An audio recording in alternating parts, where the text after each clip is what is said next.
Period initiative हो। यसमा चाहिँ बेसिकली हामीले चाहिँ प्राइभेट सेक्टरलाई चाहिँ क्लाइमेट एक्सनमा चाहिँ कसरी ल्याउने, कसरी चाहिँ उहाँहरूलाई इन्भल्भ गराउने भनेर चाहिँ हामीले थर्ड कोर इनिसिएटिभ सुरु गरेको हो। यसमा चाहिँ हामीले सुरुको एउटा स्टेप चाहिँ हाम्रो भनेको चाहिँ थर्ड कोर सिटिज अर्गनाइज गरेको। यो चाहिँ हाम्रो अवेरनेस प्रोग्राम जस्तै भनेको छ। हामीले चाहिँ यसमा विभिन्न टपिक्सहरूमा हामीले प्राइभेट सेक्टरलाई इन्गेज गरेर चाहिँ सेसनहरू अर्गनाइज गरेको छौँ।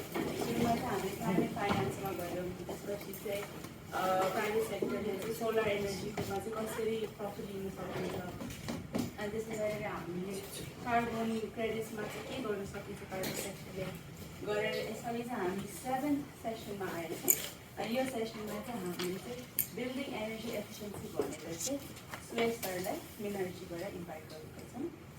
सो सुरुमा उहाँलाई इन्भिटेसन गर्नुभन्दा अगाडि हामी सबैजनाको थोरै इन्ट्रोडक्सन गरौँ। सो नाम र कताबाट आउनु भएको